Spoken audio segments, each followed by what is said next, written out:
In September of 1987, Dark Horse Comics presents issue 10, how the first appearance in the original stories, a weak and neurotic man by the name of Stanley Ipkiss goes to an antique shop to buy a gift for his girlfriend, eventually purchasing an old jade mask, which later begins to speak to him, even performing tricks upon him as well. Through circumstances, he puts on the mask and transforms into a super-powered being with an abnormally large, bald, green-skinned head with large teeth. Having inner anger issues and hate towards the life that he had, the mask brought out these subconscious urges for revenge, and Stanley Ipkiss goes on a murderous rampage and kills a large number of people. After taking the mask off, Stanley later realized what happened and what he had done. Through the comics, his actions as the creature later called Big Head due to the features of the mask as seen by witnesses, he later becomes abusive towards his girlfriend of Catherine, and she later kicks him out of their apartment but keeps the mask because it was a gift from Stanley. He later decides to break into the apartment to obtain the mask, and police soon arrive at the residence as well in response to calls for a break-in which was done by him. The only way to escape is to put on the mask, which he does, and during his escape kills multiple police officers. Upon a safe place, he removes the mask and prepares to leave the city, only to be shot in the back and killed by Catherine, now wearing the mask, after figuring out that Stanley was Big Head and quietly putting on the mask while he had his back turned to her because she had followed him to the safe place. Catherine then takes the mask to police officer Lieutenant Kellaway for safekeeping, an officer assigned to the Big Head murders and also dealing with an increase in organized crime throughout Edge City. Doesn't think that Catherine is telling him the truth and is just delusional about the claims about the mask, Big Head, and Stanley Ipkiss. Curious about the features of the mask, he decides to put it on and becomes Big Head. The mask senses Kellaway's anger towards the crime figures and kills some of them. The general population of the city doesn't know the truth or details about Big Head and thinks it's the same killer as before,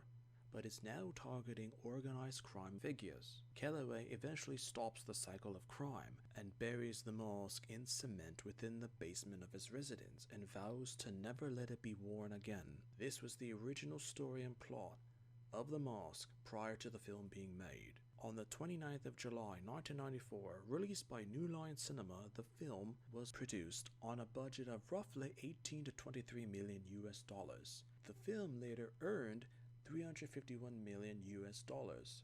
Whilst the film was an astonishing success at the time, it was considered the second most profitable comic book adapted film behind Superman the movie released in 1978. The film remade Stanley Ipkiss as an insecure bank clerk who is frequently ridiculed by everyone in his life except his co-worker and best friend Charlie Schumacher.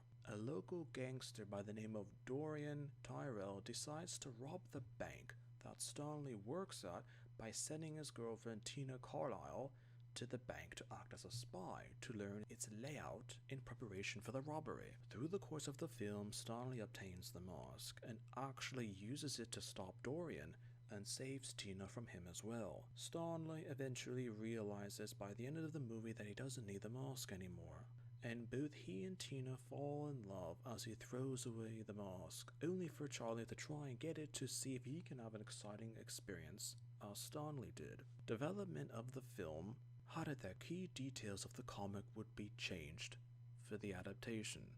Firstly, that Stanley's life wasn't as bad as it was in the comics. Secondly, the focus of the film was sympathetic to the situation that Stanley was in terms of his relationships to other people. Thirdly, instead of the graphic violence that permeated the comics, the violence of the film would be more innocent and cartoon-based. Mostly due in part to Jim Carrey's acting as Stanley Ipkiss, the film was received well by critics and movie audiences alike.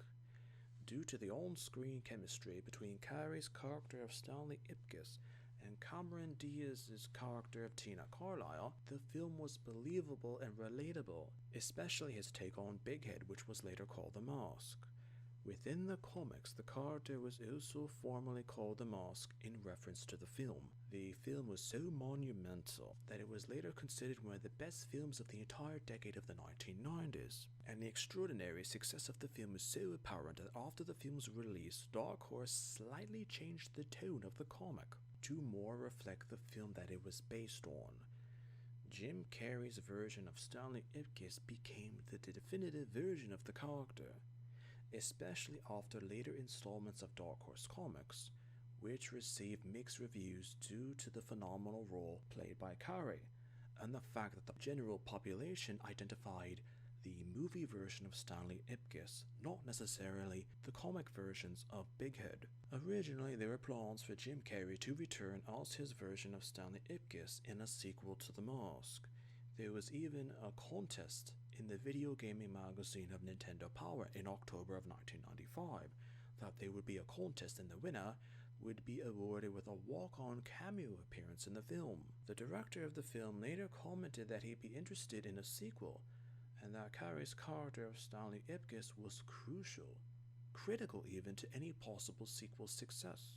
According to information now known, Jim Carrey was offered a then sum of $10 million to appear in the proposed sequel The Mask 2, but declined due to his personal opinion that reprising a role that he had already done wouldn't challenge him as an actor, but would later change his opinion on the belief when he reprised the role of Ace Ventura. Eventually, with Jim Carrey not desiring to reprise his interpretation of Stanley Ipkiss, the sequel to The Mask was abandoned.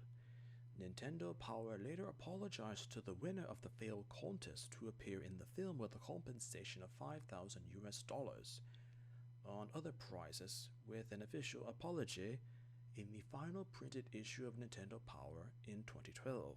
New Line Cinema later released an unrelated sequel to The Mask, being that of Son of the Mask in 2005, and the film was eventually considered to be one of the worst films of the entire decade of the 2000s, and ruined the actor who played the Mask, Jamie Kennedy's career, as he was the actor chosen to replace Jim Carrey. But Carrey's portrayal and reimagining of the Mask was so iconic and so skillfully done, it was later argued that a sequel couldn't be made due to the first film's image of his character.